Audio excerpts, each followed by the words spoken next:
Assalamualaikum warahmatullahi wabarakatuh. Alhamdulillah, pada kesempatan kali ini saya bisa mempresentasikan hasil rangkuman dari makalah Cirebon Era Penerus Syekh Syarif Hidayatullah, yaitu adalah mata kuliah Cirebon Studies yang diampu oleh Bapak Heru Prayogo MPD. Terima kasih atas kesempatannya. Langsung saja, bismillahirrahmanirrahim. Cirebon adalah sebuah kota yang kaya akan sejarah dan budaya di pesisir utara Pulau Jawa, Indonesia. Salah satu bagian penting dari sejarah Cirebon adalah periode setelah kepemimpinan Syarif Hidayatullah yang juga dikenal dengan Sunan Gunung Jati. Pada masa ini terjadi peristiwa-peristiwa yang membentuk karakteristik budaya, politik, dan sosial di Cirebon. Dalam makalah ini akan dijelaskan perkembangan Cirebon pada era penerus Syarif Hidayatullah, termasuk berdirinya Kesultanan Kasepuhan dan Kanom dan Pangeran Wangsakerta dan Gotrasawala, dominasi VOC, berdirinya Pengguron Kaprobonan, Bangkitan Santri, dan dirinya Keraton Kacirebonan. Baik, yang pertama adalah era Kepanembahan. Era penerus Syarif Hidayatullah yang dikenal dengan era Kepanembahan adalah periode bersejarah yang menarik di Cirebon. Di bawah kepemimpinan Syarif Hidayatullah Sunan Gunung Jati, Cirebon menjadi pusat penyebaran Islam di wilayah Jawa Barat setelah wafatnya Sunan Gunung Jati pada tahun 1568. Putranya Kepanembah mengambil alih kepemimpinan Cirebon.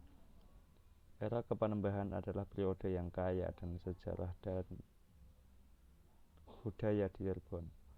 Perkembangan agama, pembentukan kesultanan, dan pengaruh eksternal menjadi faktor yang membentuk karakteristik unik Cirebon pada masa itu.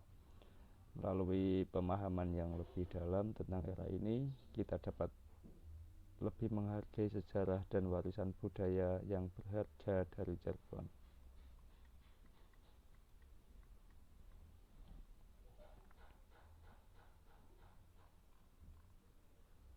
Berdirinya Kesultanan Kasepuhan dan Kanom.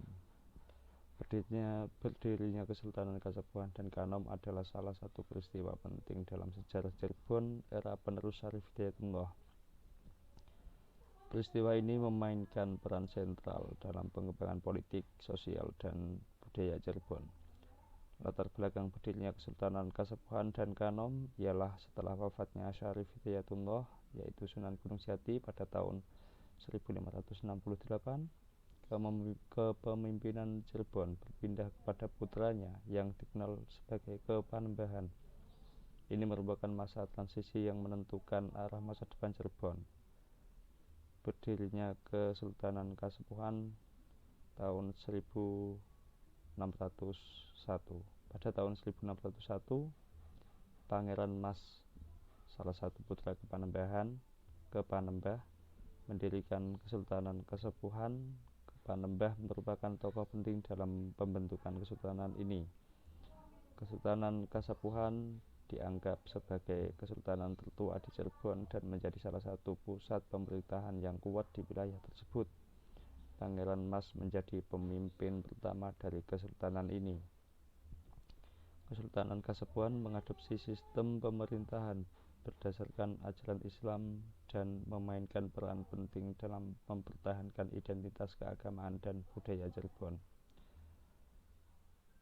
Yang kedua, berdirinya Kesultanan Kanoman. Pada tahun yang sama, Pangeran Wangsakerta mendirikan Kesultanan Kanoman. Kesultanan Kanoman memiliki peran penting dalam perkembangan agama Islam di Cirebon dan juga dalam bidang budaya. Kesultanan Kanoman memfokuskan diri pada pendidikan agama Islam dan seni tradisi Cirebon. Pangeran Wangsakerta dihormati sebagai tokoh spiritual yang memimpin perkembangan pesantren dan memelihara tradisi seni dan budaya lokal. ketiga, hubungan antara Kesultanan Kasepuhan dan Kanoman. Meskipun Kesultanan Kasepuhan dan Kanoman adalah entitas terpisah dengan pemimpin yang berbeda, mereka memiliki hubungan yang erat. Keduanya bekerja sama dalam mempertahankan budaya dan agama Cirebon. Kesultanan Kasepuhan dan Kanoman saling mengakui kedaulatan masing-masing dan bersatu untuk melawan ancaman eksternal seperti dominasi VOC dari Belanda. Keempat, selanjutnya peningkatan pengaruh Islam. Berdirinya Kesultanan Kasepuhan dan Kanoman mengakibatkan peningkatan pengaruh Islam di Cirebon. Masyarakat Cirebon semakin memeluk Islam sebagai agama utama mereka, dan institusi-institusi Islam seperti masjid dan pesantren menjadi pusat penting dalam kehidupan sosial dan keagamaan. Para penguasa Kesultanan Kasepuhan dan Kanoman memainkan peran penting dalam mengembangkan dan mempertahankan ajaran Islam di wilayah ini. Yang ketiga, peran Pangeran Wangsakerta dan Gotrasawala.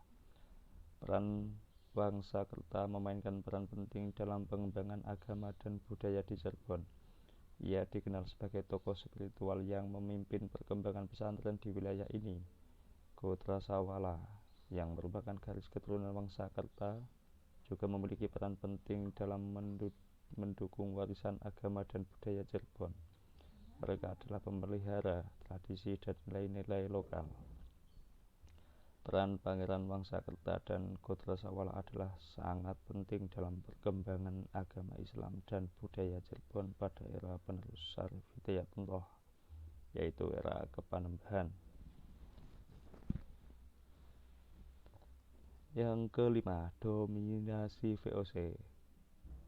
Sepanjang abad ke-17, Cirebon menjadi pusat perdagangan yang penting di Jawa, dan dalam hal ini menarik perhatian Verenigde Ostindische Compagnie (VOC). Perusahaan dagang Belanda VOC berhasil menguasai Cirebon pada tahun 1681. Setelah melewati serangkaian konflik, mereka mendirikan pemerintahan kolonial di Cirebon dan mengambil kendali atas perdagangan dan sumber daya alam di wilayah ini.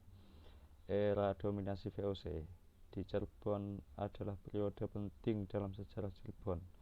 Pada masa ini, VOC, perusahaan dagang Belanda, memainkan peran dominan dalam perdagangan dan politik di wilayah ini. Yang kelima, berdirinya Pengguron Kaprabonan.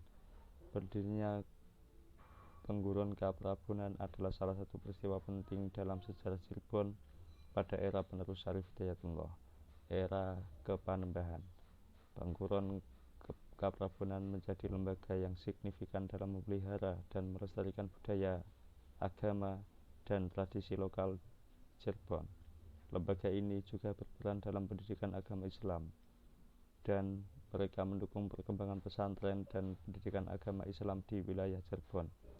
Pengguron Kaprabonan turut memainkan peran dalam menjaga perdamaian dan kohesi sosial di Cirebon dengan mendukung nilai-nilai toleransi dan kerukunan antar etnis. Demikian sedikit rangkuman makalah mengenai Cirebon era penerus Syekh Syarif Hidayatullah. Kurang lebihnya mohon maaf. Wassalamualaikum warahmatullahi wabarakatuh.